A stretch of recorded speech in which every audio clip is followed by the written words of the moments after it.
नमस्कार, स्वराज एक्सप्रेस के खास प्रोग्राम जनता मांगे जवाब में आपका स्वागत है। मैं हूं एसपी त्रिपाठी। देश महामारी के दौर से गुजर रहा है। शहर शहर पाबंदियां हैं, जिसके चलते जीवन अभी भी बेपटरी है। हालांकि बीते कुछ दिन से कोरोना का कहर कम हुआ है और प्रतिदिन मिलने वाले नए केस तकरीबन 2 महीने बाद घटकर 1 लाख के करीब आ गए हैं। वहीं मौतों की संख्या भी 2500 के नीचे चली गई है। निश्चित रूप से ये आंकड़े राहत भरे हैं और ये इस बात की उम्मीद जगा रहे हैं कि जनजीवन जल्द ही सामान्य हो जाएगा। वैसे महामारी के इस दौर में महंगाई नाम की महामारी भी लोगों को अब खूब परेशान कर रही है। जी हां, कोरोना महामारी से दो चार होते हुए देश की जनता को इस वक्त महंगाई की चौतरफा मार भी झेलनी पड़ रही है। पेट्रोल और डीजल के दामों में लगातार बढ़ोतरी हो रही है। रसोई गैस के दाम पहले ही आसमान छू रहे हैं। ऊपर से खाद्य पदार्थों के दाम बीते कुछ दिन में ही इतने ज्यादा बढ़ गए हैं कि आम आदमी का बजट पूरी तरह से बिगड़ गया है। लोगों का आज घर चलाने में पसीना छूट रहा है। हो रही है इतनी ही नहीं, कोरोना के चलते लगे लॉकडाउन या कर्फ्यू में कामकाज ठप रहने पर लोगों की मुश्किलें और ज्यादा बढ़ी हैं। ऐसे में सरकार राहत देने के बजाय महंगाई नाम की महामारी को और क्यों बढ़ा रही है? क्या इस महंगाई पर मार करने वाली वैक्सीन कभी आ पाएगी या नहीं? जनता मांगे जवाब में हम इसी का जवाब जानने की कोशिश करेंगे। आज के मुद्दे महंगाई की महामारी।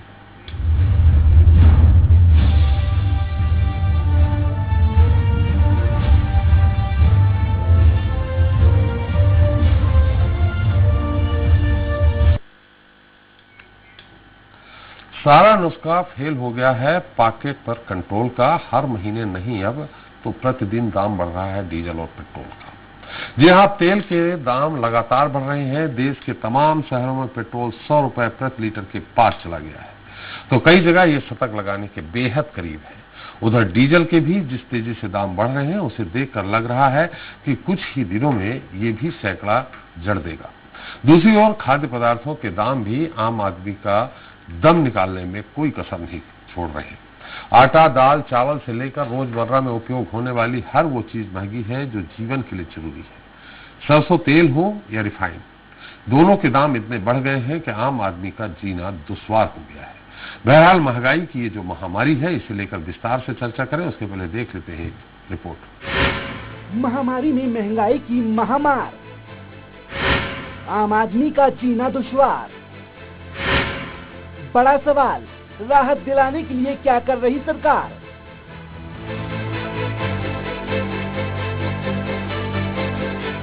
संक्रमण की सुनामी के चलते बीते बरस और इस साल लगे लॉकडाउन में लोगों की कमाई घटी है। ऐसे में जनता सरकार से ये उम्मीद लगाए बैठी है कि वो उन्हें राहत देगी, लेकिन हो इसके एकदम उलट रहा है। दरअसल लॉकडाउन में घटी कमाई के बीच महंगाई ने इस कदर आफत ढाई है कि आम आदमी पूरी तरह से पस्त है।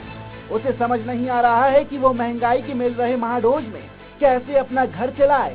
आज स्थिति ये है कि छोटी से छोटी चीज लेने के लिए लोग काफी सोच विचार कर रहे हैं। बीते कुछ दिनों में तो महंगाई नाम की महामारी ने इस कदर अपने पांव पसारे हैं कि आम आदमी का घर चलाना बहुत मुश्किल हो गया है। ये समझ लो कि 100 की जगह अपना 70% कमा रहा हूँ। 30% सरकार ने खींच लिया। मैं क्या करूँ बतलाइए आप। परिवार भूखों मर रहा है। तो इतनी महंगाई में, इतने लॉकडाउन में आदमी पैसा कहाँ से लाएगा? क्या खाएगा, क्या रोटी क्या खाएगा, बताइए आप। पेट्रोलियम पदार्थों के दाम लगातार बढ़ते ही चले जा रहे हैं। देश के कई शहरों में पेट्रोल 100 रुपए प्रति लीटर के पार चला गया है। वहीं डीजल के रेट भी अब शतक लगाने के एकदम करीब है। मध्य प्रदेश की राजधानी में पेट्रोल का रेट 103 रुपए प्रति लीटर से ज्यादा है। वहीं राज्य के कई जिलों में ये 105 रुपए प्रति लीटर से भी ज्यादा में मिल रहा है। इधर डीजल का दाम भी 97 रुपए प्रति लीटर के आसपास है। देश के तमाम बड़े शहरों की तुलना में तेल के दाम मध्य प्रदेश में 10 रुपए प्रति लीटर तक ज्यादा है। इधर छत्तीसगढ़ में पेट्रोल डीजल के रेट में कोई अंतर नहीं रह गया है। दोनों के दाम तकरीबन एक समान है और ये तेजी से 100 रुपए के करीब पहुंच रहे हैं। वहीं घरेलू गैस सिलेंडर पहले ही बहुत महंगा हो चुका है। मध्य प्रदेश में 14.2 किलो वाले गैस सिलेंडर की कीमत 800 से 900 रुपए के बीच है, तो छत्तीसगढ़ में ये तकरीबन 900 रुपए में मिल रहा है। ऐसे में गरीबों की ऐसे ही हालत खराब है, तो और कम करने की जगह और बढ़ा रहे। जो गरीब है उन लोग को बहुत ही प्रभाव पड़ा, इसीलिए पेट्रोल का दाम को बहुत ही कम करना चाहिए। तो रेट बढ़ने से क्या हो रहा है सर, जो माइलेज है वो तो उतना ही है, रेट बढ़ता जा रहा है तो हमारा बजट पे असर आ रहा है उसका। और ये महंगाई और अलग, हर चीज़ में महंगाई है, तो पेट्रोल डीजल का दाम तो खैर कम होना चाहिए। पिछले साल लॉकडाउन और महामारी की मार से किचन बजट पर उतना असर नहीं देखने को मिला था जितना इस साल देखने को मिल रहा है। सब्जियों और फलों की कीमतों में बेतहाशा बढ़ोतरी के बाद अब खाद्य तेलों के दाम में भी भारी इजाफा हुआ है। दाल से लेकर अंडे तक के भाव बढ़ चुके हैं। सरसों का तेल जो कुछ दिन पहले तक 120 से 130 रुपए प्रति लीटर तक था, वो अब 200 रुपए प्रति लीटर के आसपास है। यही हाल रिफाइंड का भी है। आप चाहे सोयाबीन ऑयल ले या फिर सनफ्लावर, पीनट और तिल का तेल, सबके दाम आसमान छू रहे हैं। वहीं दालों के दाम भी बहुत ज्यादा हैं। आज की तारीख में कोई भी दाल तकरीबन 100 रुपए प्रति किलो से कम नहीं है। ज्यादातर दालों के दाम 150 रुपए प्रति किलो के आसपास हैं। कुछ दिन पहले तक 100 रुपए प्रति किलो में बिकने वाला मूंगफली दाना अब 170 से 180 रुपए प्रति किलो में मिल रहा है, जबकि बेसन के दाम भी 30 से 40 रुपए बढ़कर 100 रुपए प्रति किलो के करीब हो गए हैं। इसके अलावा अंडे की कैरेट 140 रुपए से बढ़कर 170 रुपए के करीब हो गई है। देखिए, हम लोग का क्या चिल्लर व्यापार है, इस पे क्या होता है, जो चीजें आती हैं उसमें 1-2 रुपए निकालना होता है, उसके बाद बेचना होता है। और ऊपर से जो महंगाई है तो वो सर्वविदित है। हाँ, लेने ले थोड़ा कम, वैसे भी कोरोना काल से ग्राहकी है नहीं। महंगाई की चौतरफा मार से आम आदमी पस्त है। उसे कब राहत मिलेगी, इसका कोई अता पता नहीं है। उधर विपक्ष भी महंगाई के खिलाफ कोई लंबी जंग नहीं छेड़ रहा है। हाँ, सोशल मीडिया के जरिए या फिर बयान देकर सरकार पर निशाना जरूर साध रहा है। महंगाई सर चढ़ के बोल रही है। इस महामारी के बाद नई महामारी आई है, महंगाई की महामारी। तो अब शिवराज सिंह जी से अनुरोध है कि इस महंगाई की महामारी से लोग मरते जा रहे हैं, किचन मरते, लोगों की परेशानी बढ़ती जा रही है, तो इस पर भी सरकार लगाम लगाए। बहरहाल बड़ा सवाल तो ये है कि देश में कोरोना काल के बीच तेजी से पांव पसारती महंगाई की महामारी पर मार करने वाली वैक्सीन लाने में सरकार क्या कभी सफल हो पाएगी, और किसानों के समर्थन मांगे बिना उनके आंदोलन में कूदने वाला विपक्ष आखिर महंगाई के खिलाफ लंबी जंग लड़ने की हुंकार क्यों नहीं भर रहा है। जनता अब इसका भी जवाब जानना चाहती है। Bureau report, Swaraj express. तो महंगाई की महामारी, इस मुद्दे पर चर्चा करने के लिए हमारे साथ जुड़ गए हैं बीजेपी नेता, जल्दी ही जुड़ेंगे, विकास मुंद्रिया। कांग्रेस प्रवक्ता जितेंद्र मिश्र जी हमारे साथ जुड़ चुके हैं। जितेंद्र जी, आपका बहुत स्वागत है। साथ ही हमारे साथ 2 अर्थशास्त्री जी हैं, भोपाल से अभिषेक मोदी जी और रायपुर से तपेश चंद गुप्ता जी, आप दोनों का भी स्वागत है। इसके अलावा जनता के बीच से हमारे सहयोगी अरविंद चौहान भी हमारे साथ जुड़े हुए हैं। अरविंद, मेरी आवाज आ रही है आपको? जी हाँ, सुन पा रहा हूँ। अरविंद, आपके साथ कई लोग हैं, कुछ व्यापारी हैं, जनता है, क्या कह रही है जनता? इस महंगाई का दोष किस पर दे रही है? कोरोना काल के दौरान जो लॉकडाउन लगा है उसका असर कितना पड़ा है? आप सवाल करिए उनसे।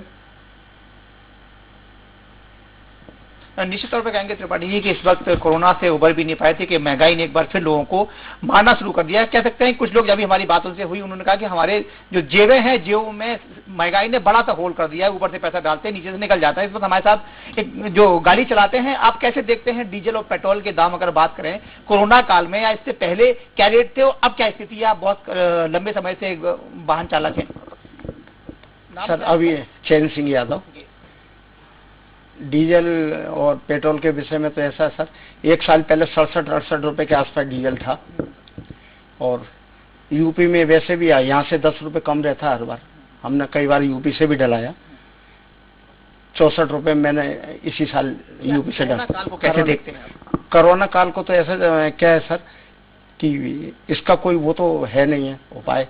कई लोग तो वैक्सीन लगवा रहे हैं, कई नहीं लगवा रहे हैं। नियम का कई पालन नहीं हो रहा है। गवर्नमेंट जो है ठीक से पालन नहीं करा रही है, सख्ती नहीं कर रही है, छोड़ देती है वैसे ही।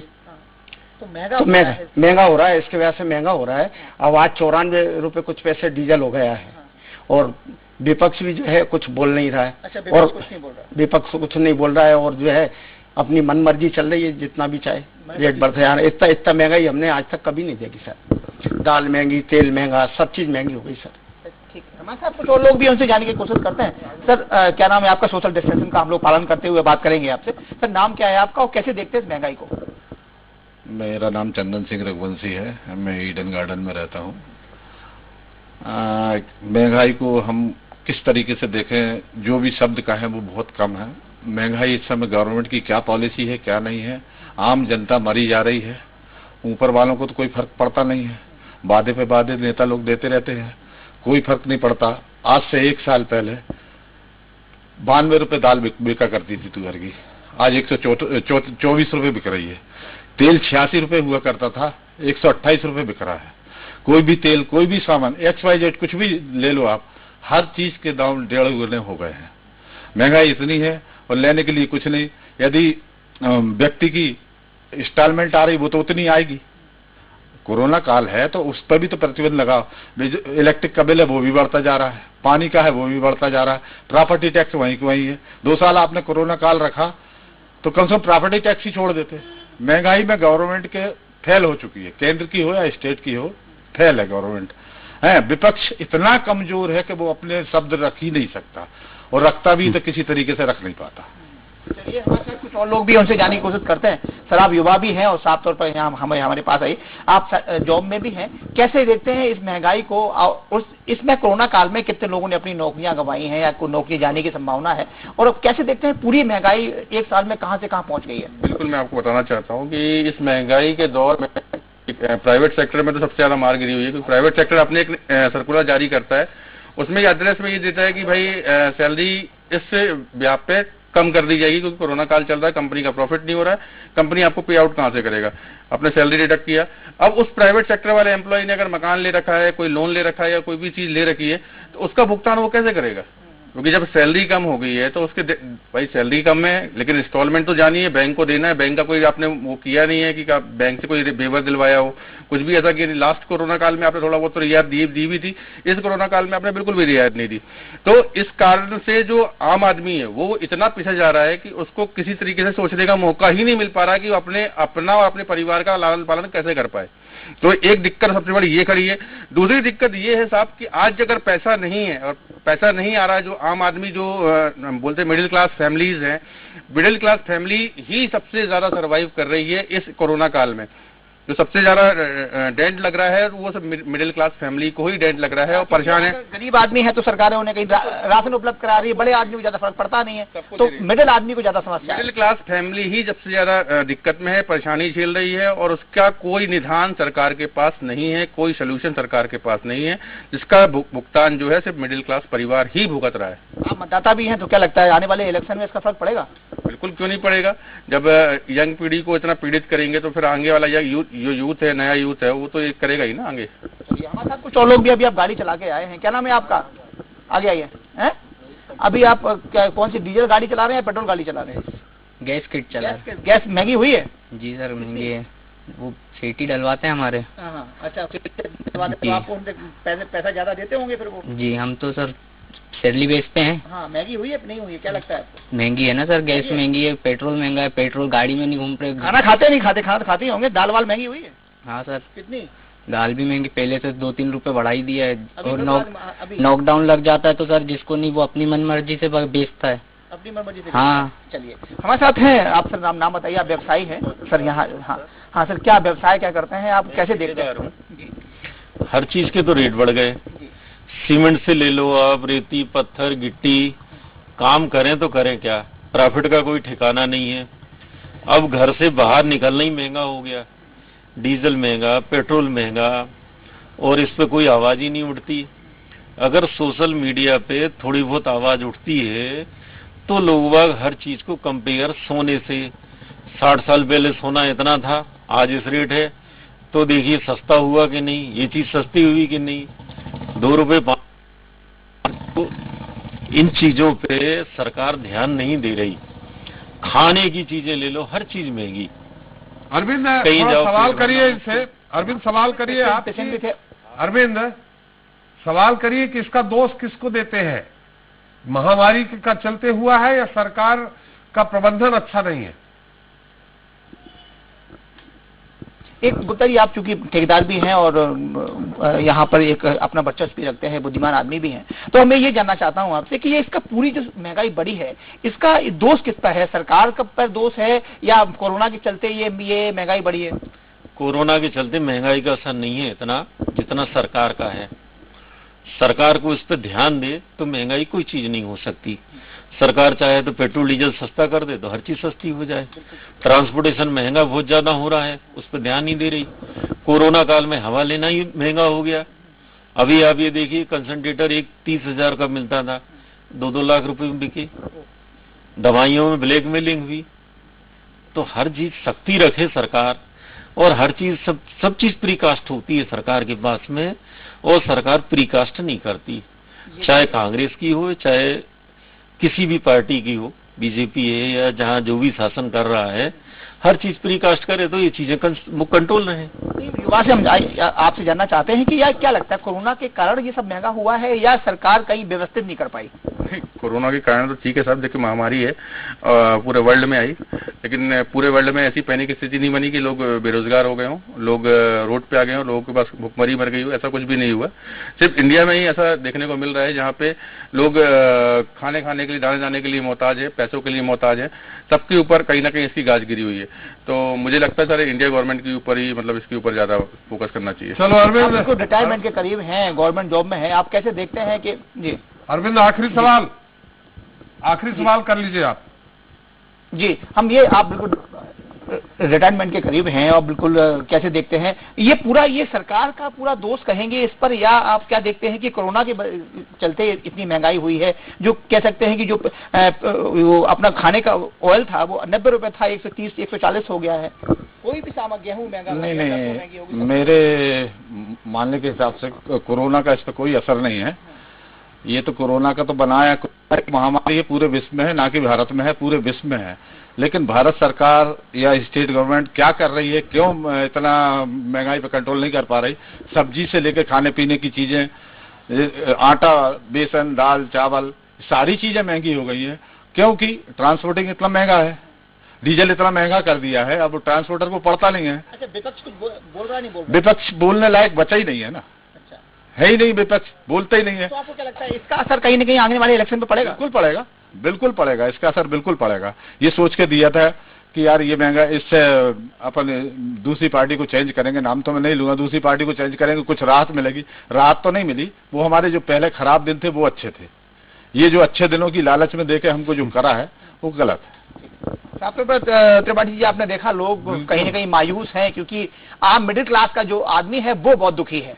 जी बिल्कुल सही बात है अरविंद, सबसे ज्यादा मार तो मिडिल क्लास पे ही पड़ रही। बहुत बहुत धन्यवाद अरविंद आपका, सारी जानकारी, और सारे लोगों का धन्यवाद। हमारे साथ है मोदी जी हैं और तपेश गुप्ता जी हैं। सबसे पहले तपेश जी, हम आपसे थोड़ा पहले संक्षेप में जानना चाहेंगे कि आखिर ये निश्चित तौर पे उद्योग धंधे बंद हुए हैं, ट्रांसपोर्टेशन भी बंद रहा है, इस दौरान मनमर्जी भी खूब चली है, जिनको छूट मिली है उन्होंने खूब ब्लैकमेलिंग की है, ये तो सब मुद्दा है ही। आपको क्या लगता है, कहीं प्रबंधन में गड़बड़ी है क्या, जिसके कारण ये महंगाई और हुई है? जी, बहुत सही बात कह रहे हैं। प्रबंधन में एक्चुअली क्या है, जिस प्रकार से शासन के तंत्र लगे रहते हैं, मूल्य नियंत्रण में हो या खाद्य आपूर्ति में हो, वो सभी के सभी कोरोना में लगे हुए हैं, और इससे कुछ व्यापारियों को, कुछ उद्योगपतियों को जो संरक्षण मिल गया है या उनको इस प्रकार का लाभ मिल गया है कि वो इस प्रकार के हरकतों में इन्वॉल्व हो गए हैं और कालाबाजारी कर रहे हैं। पहले जीवन जीने के लिए साहब कहा जाता था कि दाल रोटी, आज तो दाल साहब 120 रुपए किलो हो गया है, और जो आटा जो है 30 रुपए किलो हो गया है। आखिर आदमी जाए तो जाए कहाँ? दूसरी बात, पेट्रोल डीजल का उतना विशेष फर्क नहीं पड़ रहा है, क्योंकि लॉकडाउन में वैसे भी गाड़ियां कम चल रही हैं, लेकिन ट्रांसपोर्टेशन के कारण जो परिवहन की लागत बढ़ रही है, जो मानव शक्ति का अनुचित रूप से उपयोग हो रहा है, और सरकार को इस मामले में सख्त होकर थोड़ा निर्णय इसलिए लेना चाहिए कि सरकार को इस लॉकडाउन पीरियड में सबसे ज्यादा जीएसटी का कलेक्शन प्राप्त हुआ है।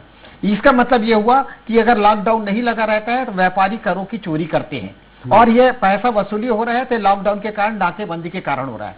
तो इसमें नियंत्रण की भी आवश्यकता है कि उसको देखिए। और जब आपको जीएसटी का पर्याप्त पैसा मिल रहा है, आप गरीबों को इतना पैसा बांट रहे हैं, तो क्यों ना मध्यम वर्ग के लिए या आम नागरिकों के लिए किसी प्रकार की छूट या प्रावधान किया जाए। दूसरी बात, मध्यम वर्ग सबसे ज्यादा परेशान इसलिए है साहब, एक तो गवर्नमेंट सर्विस में जो महंगाई भत्ता मिलना चाहिए वो महंगाई भत्ता भी बंद लगा हुआ है, वेतन वृद्धि भी रोका हुआ है। तो अब ऐसी स्थिति में आदमी करे तो करे क्या करे? घर में बैठा है, जो तनख्वाह रही उसे घर गृहस्थी चलाना है, बाहर निकल नहीं सकता है, सब्जियों के भाव आसमान छू रहे हैं, और जिसके और प्राय हर घर में एक न एक कोरोना पेशेंट है। उस कोरोना पेशेंट को पालन पोषण का खर्चा, उसको दाल भी चाहिए, उसको सब्जी भी चाहिए, उसको फल भी चाहिए, आखिर आदमी वैसा करे तो कहां से करे? बिल्कुल, मैंने अपने आंख से देखा है। मैं खुद जब हॉस्पिटल में एडमिट होने के लिए गया, अपना सामान खींच के ले जा रहा था, एक बुढ़िया औरत आती, बोलता है बाबू मेरा ये गहना रख लो, मोहर रख दो और मुझे 50,000 रुपए दो। कम से कम वो 6 से 7 लाख का अपना जेवर मेरे सामने रख के 50,000 रुपए मांग रही है। ये स्थिति पैदा हो गई है। आपने बैंक पे भी अनावश्यक रूप से रोक लगा के रखी, बैंक की ओर से पैसा नहीं निकल रहा था, उसके कारण भी कालाबाजारी बढ़ी, हम खरीद नहीं ला पा रहे हैं, माल नहीं आ रहा है, ये सब जो चीजें चली, कुछ चीजें पे सरकार को संयमित होकर निर्णय लेना चाहिए था, वह संयमित होकर निर्णय नहीं लिए, उसका यह दुष्परिणाम आम जनता भोग रही है। और दूसरा कारण, आम जनता इतनी ज्यादा लापरवाह हुई कि कोरोना के नियंत्रण के लिए जो निर्देश जारी हुए उसका पालन नहीं किया, और परिणाम यह हुआ कि कोरोना बड़े फुर्सत से बढ़ा और एकदम आसमान को छूने लगा। जिन लोगों को ईमानदारी से काम करना था उन्होंने ईमानदारी से काम नहीं किया। जनता के लिए टोल फ्री नंबर जारी किया हमारी स्टेट गवर्नमेंट ने कि जहां पे महंगाई हो, जहां पे अधिक मूल्य ले रहे हो तो शिकायत दर्ज करो। उससे कोई शिकायत नहीं करे।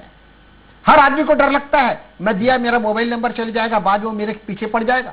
ये जो आदमी के अंदर भय जो पैदा हुआ है, हर आदमी को तौला जाने लगा कि ये कांग्रेस का है, ये बीजेपी का है, ये आप पार्टी का है, इस पार्टी का है। हर राजनीतिक दल के साथ जोड़ के जो चश्मा पहन के देखा जाने लगा, उससे आदमी भयावह की स्थिति पे है। कुल मिला के शासन को जनता के ऊपर जो भय पैदा हुआ है उसको हटाना होगा और मूल्य पर नियंत्रण स्थापित करना पड़ेगा। साहब वो सामान, आज मैं दाल लेने गया तो दाल के उसमें लिखा हुआ था 170 रुपए किलो और दे रहे हैं 120 रुपए किलो। तो जो मैक्सिमम रिटेल प्राइस लिखा जा रहा है वो किस बेस पे लिख रहे हैं? सरकार को यह भी तो सोचना चाहिए। जब आपने जीएसटी ला दिया, सब कुछ ला दिया, तो क्या वो 170 रुपए पे टैक्स चुकाता है और 120 रुपए में दे रहा है? तो आखिर आपका नियंत्रण कहां है? आपको बाजार पे मूल्य नियंत्रण की नीतियों पर विचार करना होगा। वो 170 पे टैक्स चुका रहा है और दे 120 दे रहा है, ये क्यों? ऐसा क्यों हो रहा? नहीं, मैं ये कह रहा हूं, मैं ये सरकार से जानना चाहता हूं कि क्या वो 170 रुपए पे टैक्स पटाया है, जीएसटी पटाया है? उत्ते पे वो कतई नहीं पटाया है साहब।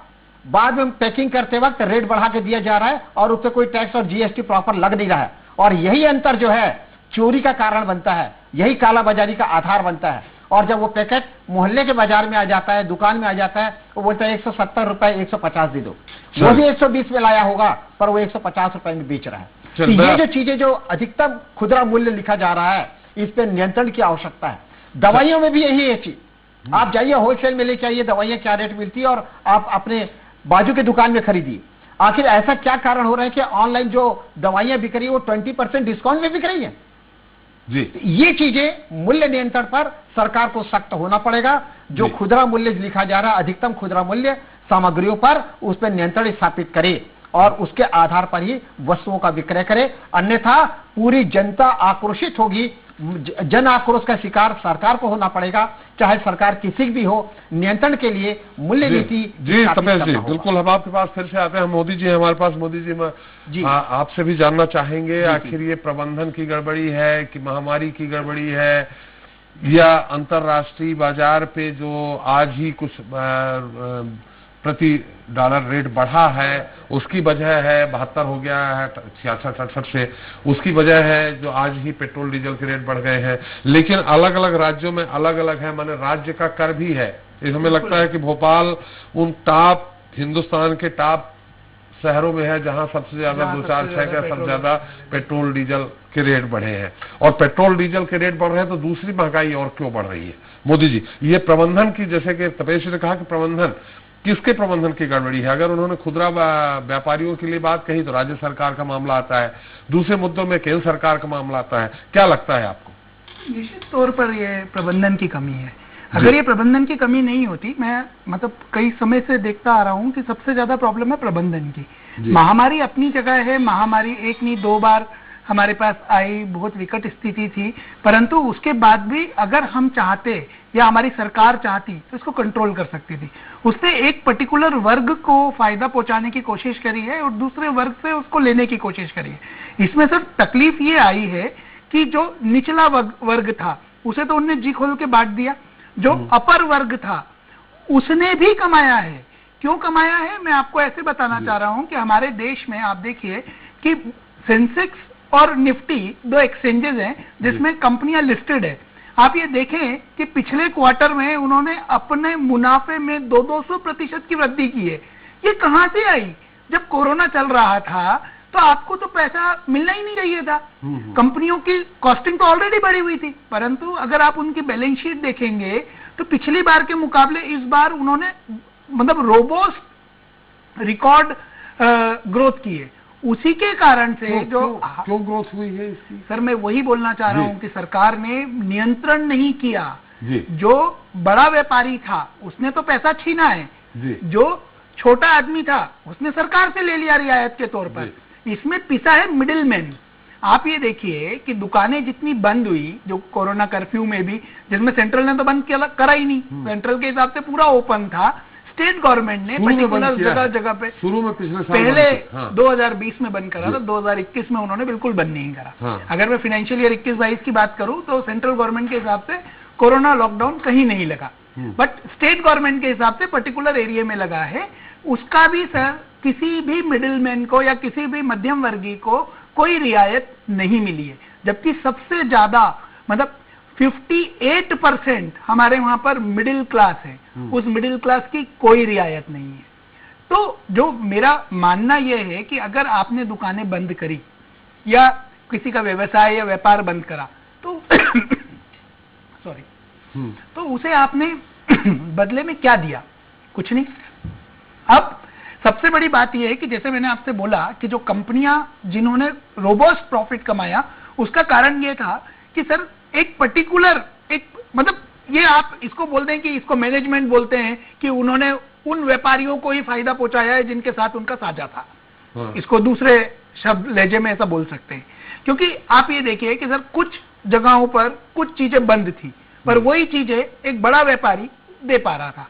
तो अगर 100 दुकानें हैं और 100 लोगों से बंटता है तो 100 लोगों में मुनाफा बटेगा। अगर वो एक ही आदमी सप्लाई करेगा तो पूरा का पूरा मुनाफा उसके पास चला जाएगा। तो बड़ी कंपनियों को तो प्रॉफिट हुआ और जो छोटे छोटे व्यापारी थे उनको नुकसान हुआ। तो महंगाई इस लॉकडाउन में जैसे बड़े बड़े जो व्यवसायी है, बड़े एग्जाम्पल लीजिए ना, डीमार्ट लीजिए, ऑनडोर लीजिए, ये सब चालू थे। क्यों इनको सरकार ने बोला आप होम डिलीवरी कर सकते हो? जो छोटे व्यापारी थे उनको किसी को क्यों नहीं दिया? सारी दुकानदार को बोलते कि आप अपने मोहल्ले के हिसाब से होम डिलीवरी करिए, अपने फोन नंबर दीजिए, आपको अलाउड है। एक 5, 7, 8 नंबर दे दिए गए, उस पर आप फोन लगाइए और आप डिलीवरी कर सकते हो। मतलब दुकानदार तो सभी है ना सर, एक पर्टिकुलर वर्ग को क्यों आपने फायदा पहुंचाया? तो महंगाई का मेन कारण यही है ना कि वो जैसे सर बता रहे थे गुप्ता साहब कि इन्होंने प्रबंधन नहीं किया किस और मूल्य आंकलन के लिए। अगर ये प्राइस डिटर्मिनेशन को प्रॉपरली करते तो कहीं कोई प्रॉब्लम नहीं आती। सबसे ज्यादा प्रॉब्लम जो आप बोल रहे हैं कि 120 रुपए में दाल अवेलेबल है जबकि उसकी एमआरपी 170 है, तो क्यों ऐसा है? क्या कारण है? इसका कारण यही है सर कि हमारे देश में मैक्सिमम रिटेल प्राइस पे बेचने की आजादी है। तो अगर मान लीजिए उसकी स्कैरसिटी होती है या उसकी डिमांड ज्यादा होती है और सप्लाई कम होती है तो मैं उसे 170 रुपए में बेच सकता हूं। मतलब इसको तो कहीं ना कहीं रोक लगाना था ना सरकार को, इसी कारण से महंगाई बढ़ रही है। डीजल पेट्रोल के कारण जो ट्रांसपोर्टेशन महंगा हुआ उसका वो तो हो ही रहा है। वो तो उसके लिए भी मैं गुप्ता साहब से सहमत हूं कि अभी जो जीएसटी का कलेक्शन है मेरा वो इतना ज्यादा है कि जिस समय लॉकडाउन नहीं था उस समय मैं 60-70% भी अचीव नहीं कर पा रहा था। उसका कारण ही यही था कि जगह जगह पे बैरिकेड्स लगे हुए हैं, जगह जगह पे चेकिंग पॉइंट्स है। तो जहां जहां पे चेकिंग पॉइंट्स है सब जगह प्रॉपरली जीएसटी पेड होके गुड्स आ रहा है, उसको चेक किया जा रहा है। तो यही व्यवस्था हम पहले क्यों नहीं कर सकते? सर अभी आप एक एरिया से दूसरे एरिया जाते हैं तो आपको 4 चेक पॉइंट से निकलना पड़ता है। यही अगर मैं व्यवस्था पहले कर दूं तो इस तरह की प्रॉब्लम नहीं आएगी। क्या उम्मीद लगती है क्या ये महंगाई जिस तरह से बढ़ी है, अब खुल गया है, ओपन हो गया है, उद्योग धंधे फिर चालू हो जाएंगे, तो ये कुछ कम होगी? सर मेरा तो ऐसा सोचना है कि हमारी सरकार जो है वो एक व्यापारी हो चुकी है। उसका ये कहना है कि हम कहां से टैक्स ले सकते हैं वैसा टैक्स लिया जाए। आम आदमी की फिक्र होती उन्हें, तो मैं ये नहीं कह रहा हूं कि आम आदमी की फिक्र नहीं है, पर आम आदमी में उनको एक मिडिल क्लास की फिक्र नहीं है जिसको उन्होंने नजरअंदाज किया है। उसे सबसे ज्यादा ध्यान देने की जरूरत है। अगर उसको देंगे तो ही कुछ हो सकता है, अदरवाइज सर स्थिति तो भयावह है। चलिए, बहुत ही भयावह। हम जितेंद्र जी, जो आम पब्लिक का आपने ओपिनियन सुन लिया है, उनके मंतव्य क्या थे आपने सुन लिया है कि विपक्ष है ही नहीं, विपक्ष इतना कमजोर है कि कोई आवाज विरोध की उठ ही नहीं रही है, इसलिए निरंकुशता बढ़ती जा रही है। और आपने दोनों अर्थशास्त्री सुन लिया, प्रबंधन में कहीं ना कहीं कमी है। ठीक है, महामारी के दौर में प्रबंधन में अगर कमी है तो प्रबंधन की कमी को तो ठीक किया जा सकता है और महंगाई थोड़ा कम हो सकती है। और ये अकेले बीजेपी नहीं, कांग्रेस भी ये करती रही है। तपेश जी ने भी कहा, अभिषेक जी ने भी कहा कि जिनको आप गरीब मानते हैं उनको मुफ्त की कितनी ही तरह की योजनाएं आपने दे डाली, लेकिन जो टैक्स पे करता है, जो मिडिल क्लास है, उसको आपने कुछ भी राहत नहीं दी। निश्चित तौर पर त्रिपाठी जी, मिडिल क्लास इस दौर में सबसे ज्यादा परेशान हुआ है। जितने लोगों को आपने सुना उसमें से एक भी व्यक्ति मुझे नजर नहीं आया, दोनों अर्थशास्त्री, चाहे मोदी जी हो और चाहे गुप्ता जी हो, दोनों लोगों को आप सुनिए, सारे लोग जो पीड़ित हैं इस व्यवस्था से उनको सुनिए, सारे लोग एक मत से कह रहे हैं कि महंगाई से जीना दूभर हो गया है, खास तौर से परेशान मध्यम वर्गीय हुआ है। उसको लेकर के सरकार की सोच सामने आना चाहिए। आपको एक बात बताऊं, मैं, ये शुरुआत कहां से हुई? कोरोना की महंगाई जो है वो तो है ही है, इसके पहले से महंगाई पग लगाकर फैलने लगी थी। हम आपसे एक सवाल की उसका उत्तर दीजिए, फिर अपनी बात करें। विपक्ष कहाँ है? मैं आम पब्लिक कह रही है। मैं आपको बता, विपक्ष सिर्फ ट्विटर पे है, विपक्ष सिर्फ बयान पे है। देखिए, आपने जब 65-66 रुपए किलो लीटर पेट्रोल गया था, तब जंतर मंतर से लेके सब जगह गैस सिलेंडर से लेके सब कितनी हाई तौबा हुई थी। आपने कहा कोई प्रदर्शन नहीं, मैं बता रहा हूँ, मैं त्रिपाठी जी बता रहा हूँ। अभी गुप्ता जी ने भी कहा, एक बहुत बड़ी बात कही उन्होंने कि आज आवाज क्यों नहीं उठाई जा रही है। उसके पीछे कारण ये है कि कांग्रेस का तो कोरोना काल को छोड़ दीजिए तो लगातार हम महंगाई की बात करते रहे। कोरोना काल में ऐसे वो लगा के रखे थे, 4 आदमी इकट्ठे नहीं होंगे, 6 आदमी इकट्ठे नहीं होंगे, और अगर कोई आंदोलन करता है, कोई अपनी बात करता है, हमने प्रदर्शन किया, हमने गांधी जी की प्रतिमा के नीचे जाकर के महंगाई के विरोध में प्रदर्शन किया, लेकिन एक बहुत बड़े हुजूम के साथ हम इसलिए नहीं उतरे अभी सड़कों पर। उसके पीछे कारण यह था कि कोरोना जैसी महामारी, इसका भी ध्यान रखना है, सोशल डिस्टेंसिंग का भी पालन करना है।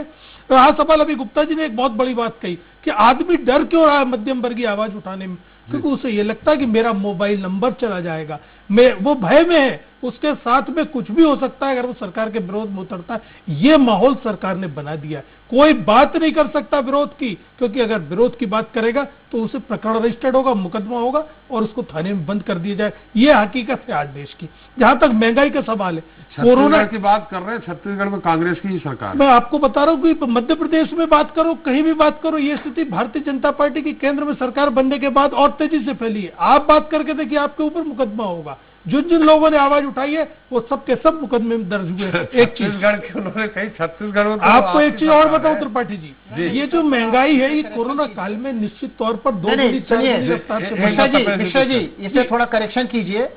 मैं इसमें किसी पार्टी को नहीं कह रहा हूँ, व्यापारी से भी वैमनस्यता लेना नहीं चाहता व्यक्ति। वही बात कर रहा हूँ, किसी पार्टी से जोड़ के देखा जाता है। आगे बढ़ा रहा हूँ, आपने जितना इशारा किया श्रीमान जी, मैं उसे आगे बढ़ा रहा हूँ। इसके पहले चंदन सिंह रघुवंशी आए थे, वो भी गवर्नमेंट मैंने राजनीतिक इशारा नहीं किया है। नहीं ठीक है, जो कुछ भी आपने कहा मैं उस मंतव्य को आगे बढ़ा रहा हूँ, जो मेरा अनुभव मैं आपको बता रहा हूँ। सुनिए, हुआ क्या, जब अरुण जेटली को आपने वित्त मंत्री बनाया त्रिपाठी जी, तो आपने किस आधार पर वित्त मंत्री बनाया, सवाल उस दिन से खड़ा होना शुरू हो गया। बहुत बड़े अर्थशास्त्री थे, बहुत बड़ा अर्थ का अनुभव था उनको, नहीं था। एक सुप्रीम कोर्ट के वकील को आपने अर्थव्यवस्था देश की सौंप दी, उस दिन से अर्थव्यवस्था गड़बड़ होना शुरू हुई। इसके अलावा आपने सौंपा था, आपके अभिन्न मित्र थे, आपके शुभ चिंतक थे, लेकिन उसके पीछे एक अर्थशास्त्रियों की 10 लोगों की कमेटी बनती है जो इन सब चीजों पर निगरानी रखती है और इनको अंकुश रखने का प्रयास करती। एक अनुभवहीन व्यक्ति को आपने इस देश का वित्त मंत्री बना दिया, परिणाम आपके सामने आना शुरू हो गए थे। अब जो आपने वित्त मंत्री बनाया वो गैर जिम्मेदार व्यक्ति है, ये मैं बता सकता हूँ, क्योंकि इसलिए कि जिस दिन हम प्याज की बात करते हैं वो कहते हैं मैं तो प्याज खाती नहीं हूँ, मुझे क्या लेना देना। इस तरीके के बयान अगर वित्त मंत्री की तरफ से आएंगे, अंदाज लगा लीजिए उस देश की अर्थव्यवस्था क्या हाल होगी। रहा सवाल ये महंगाई आर्टिफिशियल है त्रिपाठी जी। आप ये देखिए, अगर हम शिक्षा की बात करते हैं तो 2% से शिक्षा का लगा दीजिए, हमको सड़क चाहिए तो 2% टैक्स सेस हमको शिक्षा पे लगा दिया। अगर हम कहते हैं हमको स्वच्छता चाहिए तो 2% स्वच्छता पे कहां तक ले जाओगे, कहां तक लूटोगे इस देश को? ये सवाल खड़ा हो रहा है। त्रिपाठी जी आप ये बताइए, सवाल आपका कि आप टैक्स पे टैक्स लेते जा रहे हैं, कहीं कोई राहत के नाम पे, कहीं कोई छूट के नाम पे बात नहीं करते। किसान की कमर तोड़ दी त्रिपाठी जी। देखिए बहुत बड़ा आप इनका वो समझिए, इन्होंने 1200 रुपए का यूरिया 1900 रुपए कर दिया। अब देखिए, अब जब इनकी विरोध की बात चली तो उन्होंने कहा हम 1200 रुपए दे, माने 1900 रुपए का यूरिया 1200 रुपए गवर्नमेंट देगी, 1200 रुपए किसान देगा, 2400 रुपए में पड़ रहा है। तो ये पैसा जा कहा ना, ये समझ लिया। सारे PSUs बेच दिया आपने। 2400 कैसे हो गया? 1900 का 2400 रुपए का आज इन्होंने कर दिया है यूरिया। आप इसकी मालूम कीजिए, यूरिया का रेट 2400 रुपए का, 1900 रुपए से एकदम 2400 रुपए, 1200 रुपए सरकार वहन कर रही है। तो मतलब तो आप ये 2400 रुपए जा कहा रहा है। 1200 रुपए की चीज का आज भुगतान भले ही आधा सरकार कर रही है, लेकिन रेट तो 2400 हो गया। जितेंद्र जी, दोनों अर्थशास्त्रियों ने ये भी बात कही है कि जो मुफ्त योजनाएं आपने चलाई है, टैक्स का सारा पैसा वहां चला जा रहा है, मिडिल क्लास और अपर मिडिल क्लास का। ये मुफ्त योजना आप समझ गए होंगे। बिल्कुल। आप गेहूं चावल जो भी है उनके खाते में डालो, ये तो आप भी करते आ रहे हैं साहब शुरू से। त्रिपाठी जी मैं 2 चीजें बता जी। एक तो मुफ्त योजना देने से इनको वोट बैंक पे असर डालना रहता है, क्योंकि इन्हें मालूम है आपको भी, मैंने कांग्रेस भी करती रही, कोई भी सरकार रही हो, इस सरकार में कुछ ज्यादा हुआ है, पहले की सरकारों में कुछ कम हुआ है, लेकिन हुआ क्या है, वोट बैंक साधने के लिए निम्न स्तरीय वर्ग के लोगों को इस तरह की चीजें दी जाती। अब रहा इस सरकार का, तो ये सरकार जिस दिन बनी थी तो ये विकास के नाम पर वोट नहीं दिया गया था। इन्हें मालूम था कि हमें विकास के नाम पर वोट नहीं मिला, हमें दूसरे कामों के लिए वोट मिला है। जैसे मंदिर मस्जिद की बात करके इनको वोट मिला था, शमशान कब्रिस्तान की बात करके वोट। तो इन्हें भरोसा है आने वाले समय में इस देश में बहुत सारे ज्वलंत मुद्दे हैं, हम किसी को भी पकड़ेंगे और चुनाव पार कर जाएंगे। इस भरोसे पर सरकार है, इसलिए ध्यान नहीं दे रही है। आपका काम है ना जनता को समझाने। हम बिल्कुल, मैं आपसे क्या कह रहा हूँ, हमसे जो प्रयास बनता रहा। देखिए कोरोना, मैंने बताया कोरोना काल में अगर हम इसको लेकर प्रदर्शन करते तो आप ही सवाल उठाते कि आज के दौर में कुछ दिन जब कोरोना अभी शांत हुआ था, चुनाव चल रहे थे, तब भी तो चुनाव को लेकर के हमने लगातार प्रयास किया। हमने आरोप लगाया कि सरकार को चुनाव आरोप लगा रहे हैं अच्छे आप लोग, सरकार को चुनाव टालना चाहिए था। सरकार ने चूंकि उनको सीटें बढ़ाने दी, देश भर में कोई ऐसा प्रदर्शन आपका नहीं रहा जो प्रभावी रहा। त्रिपाठी जी बहुत बड़ी उसमें बीच में कोरोना की महामारी थी। हम सेवा कार्यों में करेंगे कि इस प्रदर्शन में लगेंगे। आपने देखा मध्य प्रदेश को ऑक्सीजन की जरूरत थी, हमने ऑक्सीजन की व्यवस्था कराई, कमलनाथ जी ने बात की, कमलनाथ जी ने बात कराई। इनके पास ऑक्सीजन टैंकर नहीं थे परिवहन के लिए, हमने टैंकर की व्यवस्था कराई। तो इनके पास अस्पताल में ऑक्सीजन खाली करने के लिए जो टैंक थे वो कैपेसिटी के नहीं थे, वो लीकेज पड़े थे। तो इस तरह की व्यवस्था के कारण, लेकिन अब ये देखिए जैसे ही कोरोना की महामारी से थोड़ी राहत मिलती है, सरकार के खिलाफ प्रदर्शनों की जड़ी लगी। विकास जी से पूछ लेते। विकास जी, हम सवाल ही नहीं कर रहे हैं, आप हालांकि जानबूझ के लेट आए लगता है। हमारे 2 अर्थशास्त्रियों का सीधे सीधे मंतव्य था कि कहीं न कहीं प्रबंधन की कमी के चलते इतनी महंगाई हुई है। आज तो आप लोगों ने बढ़िया प्रदर्शन करते थे, विपक्ष में आप लोग बहुत अच्छा काम करते थे, सत्ता पक्ष में क्यों नहीं कर पा रहे विकास जी? सत्ता पक्ष में भी भारतीय जनता पार्टी सतत अच्छा काम कर रही है, तब तो हम सुनिए, एक मिनट हमारी बात सुन लीजिए जी। ज्यादा नहीं, बेसन 60 से 70 रुपए था, 90 से 100 हो गया।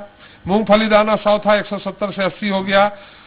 अंडा, डॉक्टरों ने इस समय खूब कहा कि अंडे खाएं प्रोटीन के लिए, कोरोना में 140 से 170 हो गया। क्या क्या बताऊं मैं आपको, gas cylinder 800 900, petrol diesel, Hindustan में जो टॉप के 4-5 शहर हैं उनमें से भोपाल भी है जहां सबसे महंगा पेट्रोल और डीजल है। अब इस पे आप हमें बता दीजिए कि बहुत अच्छा काम हो रहा है कि मैं जहां तक प्रबंधन के मार्फत महंगाई को रोकने वाला सवाल है त्रिपाठी साहब, आप सब, हम सभी लोग समझते हैं और चर्चा भी कर रहे हैं, वहां से गुप्ता जी भी चर्चा कर रहे हैं कि कोरोना काल में यकीनन लॉजिस्टिक मैनेजमेंट गड़बड़ाता है। जो कंज्यूमर प्रोडक्ट्स की आपने बात की, उनका जो आपूर्ति की व्यवस्था है, उनके ट्रांसपोर्टेशन की व्यवस्था, वो डिस्टर्ब तो होती है। जो लॉकडाउन जिस ढंग का हम झेल रहे हैं सभी लोग, कोई सरकार ने लगाया है मध्य प्रदेश की हो या छत्तीसगढ़ की हो, तो कोई खुशी से तो लगाया नहीं है, तो इसका प्रभाव थोड़ा तो पड़ता ही है। लेकिन आप मोटे गणित में देखें, अगर हम 4 माही के उपभोक्ता सूचकांक को देखें, महंगाई दर को देखें, तो आप पाएंगे कि सब बहुत लिमिटेड है, 4 से 5% के बीच में है, जो कि हर इकोनॉमी में, वो वैश्विक इकोनॉमी किसी भी देश की हम गणना कर ले तो उसमें रहना कोई बहुत गैरवाजिब बात नहीं होती, इतनी तो होनी ही चाहिए, क्योंकि बैंकों की दरें भी हमारी उसी हिसाब से हैं। दूसरी चीज, मिडिल क्लास को क्या राहत दिया? अब मिडिल क्लास के ऊपर ही मैं आता हूँ। देखिए मिडिल क्लास यकीनन 58% है मिडिल क्लास जी, 58% मिडिल क्लास। कोई राहत नहीं है, वो टैक्स पेयर है सर। अगर सिर्फ 4.5 करोड़ लोग हैं जो टैक्स पे करते हैं, अगर ये किसी दिन बंद कर देंगे तो आप बताइए क्या स्थिति होगी? नहीं, देखिए टैक्स पे तो सभी करते हैं, गरीब अगर साबुन नहीं करते खरीद सर, रहा है, 4.5 करोड़ टैक्स पेयर है रजिस्टर्ड।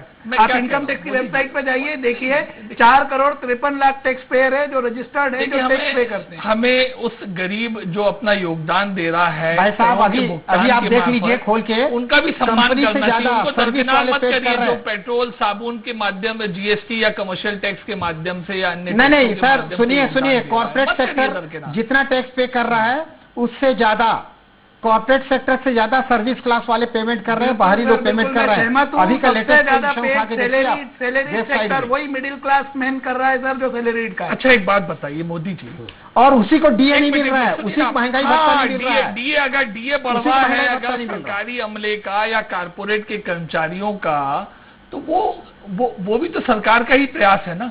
आप जो खबरें देख रहे हैं 2-3 दिन से कि डीए की बढ़ोतरी होने वाली है, और महंगाई भत्ता रोक दिया गया है, क्यों है? महंगाई भत्ता तो रोक दिया गया है, महंगाई भत्ता तो हो रहा है सैलरी क्लास। मेरी बात सुनिए, महंगाई भत्ता रोक दिया गया है, और सैलरी क्लास की जो आप बात कर रहे हैं ना सर, मैं आपकी जानकारी नहीं, एक मिनट सर, एक मिनट, आपको जानकारी नहीं है शायद। आप देख लीजिए कि महंगाई भत्ता रोक दिया है, एक। दूसरा, जो सैलरीड एम्प्लॉय है कॉर्पोरेट वाला, उसकी सैलरी ओरिजिनल सैलरी से 50% हो गई है, क्योंकि कोरोना कॉल है। तो उनका ये कहना है कि हमारे पास में सैलरी देने के लिए पैसे नहीं है। आप डेटा उठा लीजिए, नहीं तो मैं आपको प्रोवाइड करा दूंगा। जीएसटी कलेक्शन सब वर्गों पे चर्चा कर सकते हैं, बहुत माइक्रो स्टडी हो सकती है, कोई दिक्कत नहीं। पहली बात तो सरकारी कर्मचारियों महंगाई भत्ता कहीं रोका नहीं गया है, थोड़े समय के लिए डिफर हुआ, थोड़े समय के लिए डिफर आगे बढ़ाया गया, रोका गया है। अरे वो तो रोका गया है, सुनिए ना गुप्ता जी, रोका नहीं गया है, वो तो मिलेगा ही मिलेगा भाई, तब नहीं मिली तो क्या मतलब? ठीक है कि पिछली तिमाही की किस्त नहीं मिली, अरे तो उसको समयबद्ध क्यों नहीं दे सकते? लेकिन जब भी समयबद्ध क्यों नहीं दे सकते? प्रभाव से मिलेगा भाई। अरे तो सर वो अल्टीमेटली तो फिर जनता पे ही असर आएगा उसका। भाई साहब जब जरूरत है तो सरकार को अरे क्या सर इलाज जब करना एक मुट्ठी चाहिए? आप बताओ आपकी जरूरत है, क्या इलाज करना चाहिए? विकास मोदी को देना चाहिए सर, अभिषेक मोदी को देना चाहिए।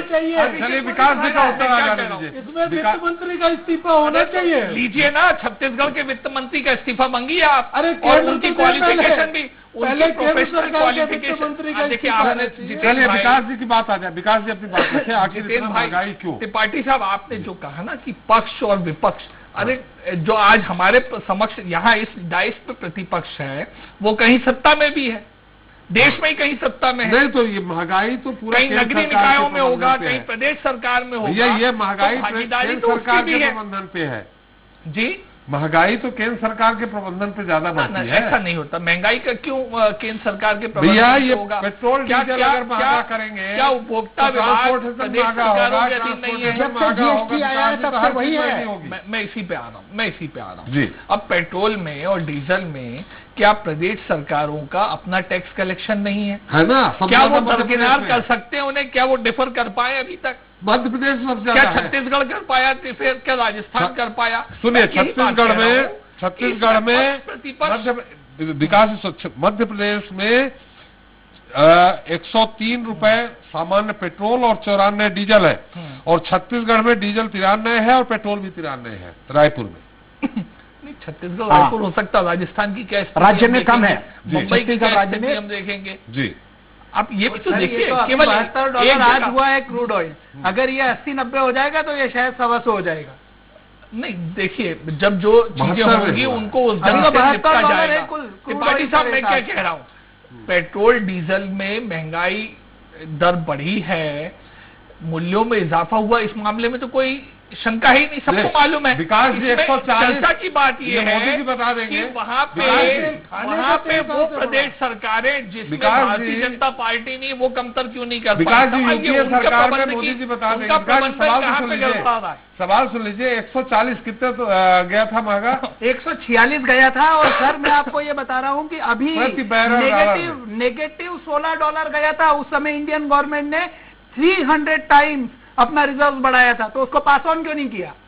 देखिए, पास ऑन करने का मोदी तो सर अभी $72 पे, आप मेरी बात सुनिए सर, $72 पे वो कंपनीज अपने बास्केट को एवरेज आउट कर रही है ना। सर कैसे कर रही है आप ये बताइए? अब उनकी बैलेंस शीट्स, उनकी प्रॉफिट तो आपका कहने का मतलब है कि ऊपर जो कॉर्पोरेट बैठा है वो फायदा उठाएगा और एक आम जनता जो है ना कॉर्पोरेट फायदा नहीं उठा रहा। कौन उठा रहा है? ऐसा कहा जा रहा है जो बास्केट की वैल्यू है, जो बनाया हुआ, मुझे पेट्रोलियम प्राइसिंग का मैं विशेषज्ञ नहीं हूं मुझे, लेकिन ये बात मालूम है, मैं ये बात कह सकता हूं दावे से कि संसद की लोक लेखा समिति, सार्वजनिक जो उपक्रम है, उनके ऊपर जो कमेटियां पार्लियामेंट की बैठती, वो सब इन चीजों का अध्ययन करती। अगर होती तो ये बात निकल के आ चुकी होती जो आप आरोप लगाने का प्रयास कर रहे हैं।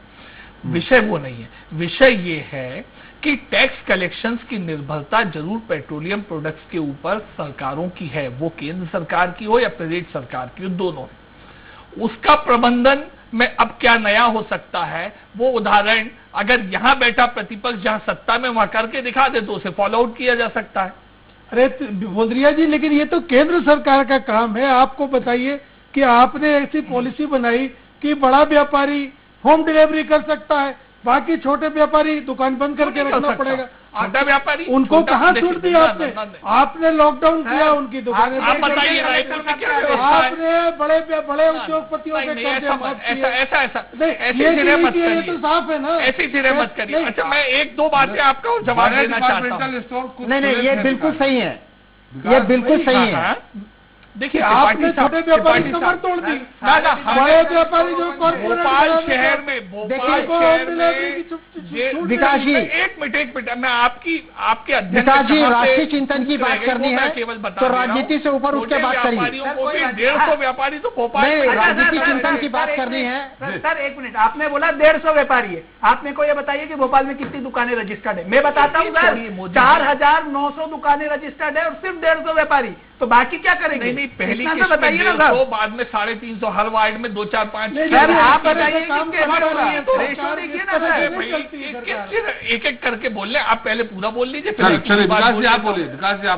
बड़ी संक्षेप में बात कह रहा था। जो प्रबंधन का विषय है उसमें केंद्र सरकार, प्रदेश सरकारें, जो जहां पे राजनीतिक दल की सरकारें हैं, वो इस मामले में जिम्मेदार हैं, इस मामले में कोई शक नहीं है। दूसरी बात जो जितेंद्र जी ने कही, इनसे इनकी पार्टी का कार्य करने का तरीका और इनकी सरकारों के कार्य करने का तरीका और इनकी वैचारिक बात निकल के आती है। इन्होंने क्या कहा, निम्न मध्यम वर्ग को और निम्न वर्ग को आप फैसिलिटेट करते थे, अन्य सरकारें भी करती थी, वो केवल वोट की प्राप्ति के लिए होता था। देखिए, ये आपकी पार्टी का सोच हो सकता होगा, आप वोट बैंक बनाना चाहते होंगे।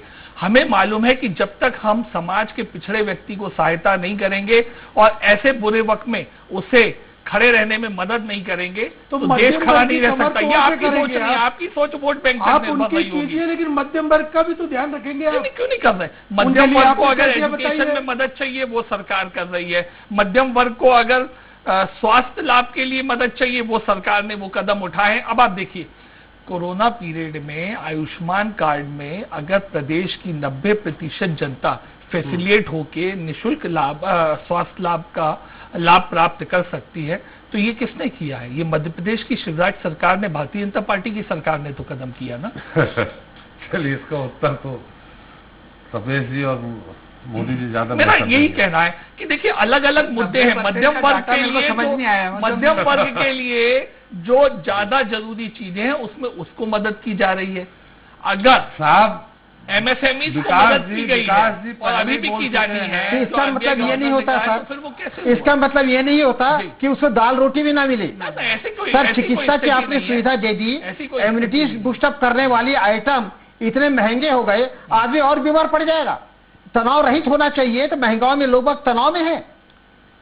देखिए गुप्ता जी, मैं तो निवेदन कर रहा हूँ कि इस प्रबंधन के लिए तो सभी प्रदेश सरकारें, प्रबंधन बोर्ड का प्रबंधन बढ़िया देखा गया विकास जी इस दौरान। वोट का प्रबंधन अच्छा देखा गया, आम आदमी के लिए प्रबंधन। देखिए सर, मैं एक चीज और स्पष्ट कहूं। जी जी बोलिए। देखिए, जब हम चर्चा करें तो राजनीतिक पार्टी को बीच में बीजेपी और कांग्रेस को बांट के ना देखिए। सरकार ये आप और मोदी जी कर सकते हैं, लेकिन जितेंद्र जी सरकार हो चाहे वह शिवराज सिंह, मैं भी यही बात कह रहा हूँ। मैं गुप्ता जी से सहमत हूँ, मैं गुप्ता जी से सहमत हूँ। मेरा महंगाई का मैनेजमेंट है, केंद्र सरकार को बचाने का प्रयास क्यों किया जा रहा है, राज्यों पर क्यों बात डाली जा रही है? मेरा सवाल ये उठता है, अगर केंद्र दोषी है तो स्वीकार करना पड़ेगा कि क्या केंद्र की भी गलती है? आपका तो जितेंद्र जी एक ही, क्योंकि केंद्र में आप नहीं है इसलिए दोष मरने का प्रयास नहीं। देखिए सवाल फिर आपने राजनीतिक में आप है, वहाँ तो आप दोष फिर आपने राजनीतिक बात करी, फिर वही बातें आ गई। देखिए राजनीतिक बात करने का वो तो आएंगे ही। आज तो देखिए आप और मोदी जी निष्पक्ष बात करेंगे, वो लोग अपनी अपनी पार्टी के फेवर में बात करेंगे का प्रयास कर रहे हैं, तो आपका राजनीतिक मेरा ये कहना है रिजर्व बैंक से सर ये मुद्दा राष्ट्रीय है, पीएसयूज भी सर ये राष्ट्रीय चिंतन का विषय है। कहाँ है जनता की भी खाल? सर सुनिए, मैं तो प्लीज मिश्रा जी क्या आपने ये राष्ट्रीय चिंतन का विषय है, इसे गंभीरता से राष्ट्रीय चिंतन का है, इसीलिए तो राष्ट्रीय स्तर पे प्रबंधन गड़बड़ है कि राज्य स्तर पर प्रबंधन को स्वीकार करना चाहिए। मेरा ये कहना है, हमारी सरकार होती हम स्वीकार करते, आपकी सरकार है आप स्वीकार कीजिए, कहीं ना कहीं गड़बड़ी हुई है। कहीं कोई गड़बड़ी नहीं है। तो फिर ये इतना लोगों को केंद्र सरकार के पास है जीएसटी की नीतियाँ, तो मूल्य निर्धारण भी उसी की नीति होगी। जितेंद्र जी चले तपेश जी एक मिनट, विकास जी का सही ढंग से उत्तर है। विकास जी तो फिर इतना महंगा क्यों है, हम इधर पूछ रहे हैं। कोई गड़बड़ी नहीं है, ये क्या राज्य सरकार की गड़बड़ी है? देखिए, जहाँ पे कोरोना काल में जहाँ लॉकडाउन के दौर से हम गुजर रहे हैं, वहाँ पे कुछ वस्तुओं की आपूर्ति में, मांग में, जब भी और ट्रांसपोर्टेशन के तौर तरीके में, समय में जहाँ भी गड़बड़ हुई होगी वहाँ पे नहीं अभी के आज की मैं बता रहा हूँ रेट, आटा दाल इन सब का रेट बता रहा हूँ, लगभग मुझे लगता है हो रहा है। हाँ, मुझे लगता है कि हमें थोड़ा सा इंतजार करना चाहिए।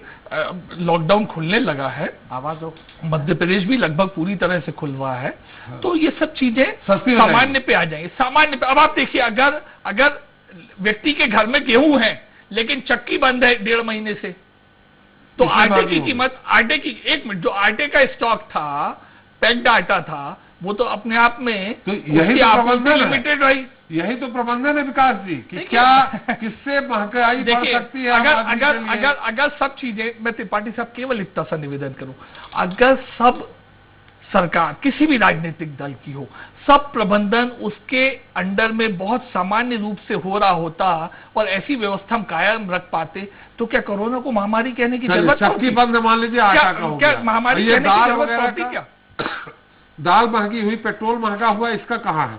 दाल मिल बंद है, ये बता दीजिए। दाल मिलें तो बंद नहीं है, कारखानों पे तो रोक मध्य प्रदेश में तो नहीं रही है, लेकिन चूंकि इस मेजर स्टॉकिस्ट होते हैं, उसके बाद में डिस्ट्रीब्यूटर हैं, उसके बाद में रिटेलर्स हैं, वो श्रृंखला में जरूर लॉकडाउन के कारण में अव्यवस्था रही है, इस वजह से सस्ता हो जाएगा। तो दाल मिलों में कोई दिक्कत नहीं, दाल मिलें तो काम कर सकती है। हाँ, ये अलग बात है कि विभिन्न परेशानियों के कारण उनकी भी प्रोडक्शन कैपेसिटी उतनी नहीं रह जाती है। चलिए जितेंद्र जी संतुष्ट है आप? फिर हम जी और पाठी जी, मेरा सिर्फ ये कहना है कि जब क्रूड ऑयल महंगा था तब हम पेट्रोल और डीजल सस्ता दे रहे थे, जब आपको महंगाई डायन लगती थी। आज क्रूड ऑयल 72 के आसपास बता दिया, अभी 46 था, तब आपने 70 था, 72 हुआ है। नहीं, अभी इसके पहले और कम हुआ था, नेगेटिव हो गया था, तब जब 43 हो गया था, जब आपने 80 और 90 रुपए में डीजल पेट्रोल बेचा, तो फिर कम क्यों नहीं हुआ? ये कौन सा मैकेनिज्म है, ये मेरी समझ में आज तक नहीं आया। आपने ये कहा कि ये बाजार के उस पर निर्भर है, तो अगर क्रूड ऑयल सस्ता हो रहा है तो डीजल पेट्रोल भी सस्ता होना चाहिए, क्यों नहीं हो पाया? इसका जवाब कौन देगा? उस पार्लियामेंट्री कमेटी में जो इंडियन ऑयल, भारत पेट्रोलियम, बहुत सारी जानकारी आपको भी रखनी चाहिए और आपको भी कमेटी, जब हमारे समय में महंगाई थी तो आप आज आपका अभी भी ये जवाब आया विकास जी कि देखिए, मैं कह रहा हूँ पेट्रोलियम प्राइसिंग में मैं विशेषज्ञ नहीं हूँ, मेरा अध्ययन नहीं है, तो मैं आपको डिटेल नहीं बता सकता, बारीकी नहीं बता सकता। देखिए, हमारे जमाने में महंगाई डायन हुआ करती थी, आपके जमाने में कड़े फैसले हो गए, इससे विकास की दर पे होगी। तो जब देश बर्बाद हो जाएगा, जब अर्थव्यवस्था बर्बाद हो जाएगी, तब आप जाकर के राहत देंगे। अच्छा, क्या? बात बताइए जितेंद्र जी, देखिए आपको स्वीकार करना पड़ेगा कि नोटबंदी आपका गलत आपके जमाने में महंगाई डायरेक्ट लोगों को लग गई, गलत गई था। GST आप लाए, एक देश लग रही है, कहीं उन्हें कोई फैसिलिटी मिल रही होगी ना, 50 कहीं कोई उन्हें उसके बदले में कहा भी आपका एक लग रही होगी ना। तो कहीं ना कहीं आपसे गलती हुई है, कहीं ना कहीं आपके वित्त मंत्री से गलती हो रही। जीएसटी को लेकर के आपने कितने संशोधन कर दिए, नोटबंदी को आप स्वीकार करिए कि आपका गलत नहीं, तभी तो ये महंगाई बढ़ी है। कोई कोरोना से महंगाई थोड़ी बढ़ जाती है जिस तरीके से आप छोटे छोटे। एक बात बताइए, पिछले साल महंगाई दर क्या रही है एवरेज आउट साल भर में? पिछले साल भी हमारे पास में लॉकडाउन पीरियड। अरे महंगाई दर तो आपके सरकार में बैठने के बाद रही है साहब, आप कैसी बात कर रहे हैं? 4.5% रही। आप सरकार में बैठे थे, उसके बाद से लगातार महंगाई को कंट्रोल कभी थमी नहीं। आपने 12% की महंगाई आप 2010 लगातार ऐसे फैसले लेते रहे जिससे जनता के ऊपर बोझ पड़ता रहा। आपने रिजर्व बैंक खाली कर दिया, आपने PSUs बेच दिए और आपके पास में पैसा नहीं हो। समय हमारा समाप्त हो रहा है। तपेश जी, बहुत संक्षेप में आपका एक छोटा सी टिप्पणी और उसके बाद अभिषेक जी की लेंगे। ये जो जिस तरह से महंगाई, क्या आने वाले निकट भविष्य में ये कुछ कहीं राहत मिलेगी मिडिल क्लास को खासकर, यह सिर्फ अभी और बहुत सारी योजनाएं बन रही हैं गरीबों के लिए? क्या क्या मुफ्त दिया जाएगा? आवास से लेके खाद्य वितरण से लेके उनके खाते में पैसा डालने? नहीं सर, वैसे मुझे लगता नहीं सर कि महंगाई दर में कटौती होगी या कमी होगी, क्योंकि आज जो राष्ट्रीय चिंतन की बात है, राष्ट्रीय चिंतन न होके वह राजनीतिक चिंतन हो गया है। इस कारण यह परेशानी हो रही है। हर मामलों में राजनीतिक दृष्टिकोण लेके चले जाता है, जबकि अर्थशास्त्र राजनीति का एक भाग है। अर्थशास्त्र को स्वतंत्र रूप से जीवित रहने देना चाहिए, उसको राजनीतिक रूप से या वोट बैंक के रूप में उपयोग नहीं करना चाहिए। अगर आप ऐसा करते रहेंगे तो खजाना खाली हो जाएगा। पुराने समय में राजा महाराजा अपने सुरक्षा के लिए, किलाबंदी करने के लिए व्यय अधिक किया करते थे, उनके व्यय भार सुरक्षा पर अधिक थे। लेकिन आज के डेट में सर्वाधिक व्यय हम पोषण के लिए, राजनीतिक वोट के पोषण के लिए हम झोंक रहे हैं, और हम अपने नागरिक को मुफ्त में देकर उन्हें हम अलाल बना रहे हैं, उनकी कार्य क्षमता को हम विकसित नहीं करने दे रहे हैं। राष्ट्र को विकास करना है तो व्यक्ति को मेहनतशील होने के बाद उसका पारितोषिक बढ़ाइए, उसे मैं मना ही नहीं करता। गुप्ता जी, एक मैं सवाल करता हूँ, केवल आपसे, आप अर्थशास्त्री हैं, केवल एक सवाल करता हूं मैं, आप चिंतन करिएगा, कभी अपनी दोबारा चर्चा होगी। अगर हम गरीब को, एक लाइन का सवाल, गुप्ता जी उसे कैच कर लेंगे और चिंतन करेंगे। अगर हम गरीब को अगर ये सुविधाएं नहीं देंगे तो आप क्या सोचते हैं कि कारखानों में काम करने के लिए मजदूर जो है 250, 300, 400 रुपए में उपलब्ध हो पाएगा? और क्या वो 400 रुपए में अपने परिवार का जीवन निर्वाह कर पाएगा? अगर सरकार गरीब को ये सहायता ना करे तो क्या कारखानों की व्यवस्था बिगड़ नहीं जाएगी? क्या कारखानों के मालिक क्या सक्षम है? अभी आप जो मनरेगा से कर रहे हैं उसी का रेट बढ़ा दीजिए, मनरेगा का रेट बढ़ा दीजिए, आप मनरेगा का रेट बढ़ा दीजिए, जीवन रेखा से ऊपर उठने लगेंगे। आपने उनको आवाज दे दिया, उनको भोजन दे दिया, फिर भी जीवन स्तर क्यों ऊपर नहीं उठ रहा है? आप देखिए, आपने उनको इलेक्ट्रिसिटी फ्री करके रखा है, दाना दे दिया, उनको कपड़ा दे दिया, के आंकड़े बता रहे हैं विकास जी। हमने वैश्विक मापदंडों उनके बच्चों के शादी ब्याह के लिए पैसा दे दिया, फिर भी जीवन स्तर ऊपर नहीं उठ रहा है। महंगाई तो नियंत्रित नहीं होगी जब तक आप ये मुफ्त की राशन वगैरह को बांटने की मनोवृत्ति नहीं चाहेंगे। आपका बजट संतुलित नहीं हो पाएगा और इसका कर का बोझ मध्यम वर्ग पर लगातार बना रहेगा। चलिए अभिषेक जी सर, मेरा एक छोटा सा सर का जवाब दे देता हूं मैं कि आप जो बोल रहे हैं कि वो गरीब है, मैं आपसे एक छोटा सा रियलिटी चेक देता हूँ। एक सहकारी संस्था की दुकान पे आप जाइए, उस पे जो गरीब अनाज लेने आता है ना, उसके हाथ में सर एक स्मार्ट मोबाइल होता है जो 15 से 20 हजार रुपए का होता है, और वो जिस गाड़ी से आता है वो गाड़ी 70 से 80 हजार रुपए। बिल्कुल ठीक, बिल्कुल तो ठीक। आप मेरे को ये बताइए कि वो गरीब कैसे हुआ जिसको आप ये शोषण नहीं है, और 5 रुपए में दाल चावल और आटा दे रहे हैं? गरीब क्यों दे रहे हैं? आप ये क्यों नहीं चेक करते कि वो गलत लेके जा रहा है? वास्तविक गरीबों को मिल ही नहीं, वास्तविक गरीबों को नहीं मिल रहा। वो फिर आप कह रहे हैं कि वो उसका जो है कृत्रिम गरीब है, बढ़ नहीं रहा। क्यों नहीं बढ़े? कैसे बढ़ेगा? क्योंकि उसकी आदत पड़ चुकी है। यही हमें ये प्रबंधन की रोकना चूक है। है। अगर ये रोक यही लेंगे तो प्रबंधन महंगाई की रोक चूक लेंगे है। साहब। व्यवस्था के लिए तो सब तो मैं तो बोल ही रहा हूँ साहब, शामिल है। व्यवस्था की कमी है। यही तो बोल रहा हूँ सर कि प्रबंधन की काम करना चाहिए। सरकार मैनेजमेंट की कहती कमी है। आप मान लीजिए कि मैनेजमेंट की कमी है। देखिए मोदी जी, वो लिस्टें तो वेबसाइट्स पे हर जिले कलेक्टर की सर वेबसाइट आप पे मेरे से ज्यादा uploaded समझते है। हैं। मैं आप कर सकते हो, चेक करने की जरूरत है। मुझे तो पता है सर। अगर इसको कैच कर लेंगे तो उसमें होता क्या है ना, आपके ही कार्यकर्ता, चाहे कांग्रेस हो, उनके कार्यकर्ता अपने मोहल्ले में उनके नाम जुड़वा देते हैं अलग अलग। मेरा बूथ सबसे मजबूत इस प्रवृत्ति को हमें हतोत्साहित करना चाहिए। इस मामले में मैं बिल्कुल सहमत हूँ। चलिए, हमारा समय भी समाप्त हो गया। बहुत विकास जी आज लेट आए तो बहुत ज्यादा अच्छी बहस हो नहीं पाई। बहुत बहुत धन्यवाद आपका जितेंद्र जी, आपका तपेश जी, आपका और अभिषेक जी, आपका हमारे साथ चर्चा में शरीक होने के लिए। तो तनख्वाह का कुछ रुपया राशन में गया, कुछ खर्च हुआ दवाई पर, थोड़ा बहुत लेन देन हुआ, बाकी खर्च हो गया बच्चों की पढ़ाई पर। रही सही कसर निकाल ली कोरोना और उसके चलते लगे लॉकडाउन ने। इस तरह मोहताज हो गया आम आदमी फिर से पाई पाई को। समझ में नहीं आता कि अब और क्या कहूं महंगाई पर। इसी के साथ जनता मांगे जवाब इतना ही। नमस्कार।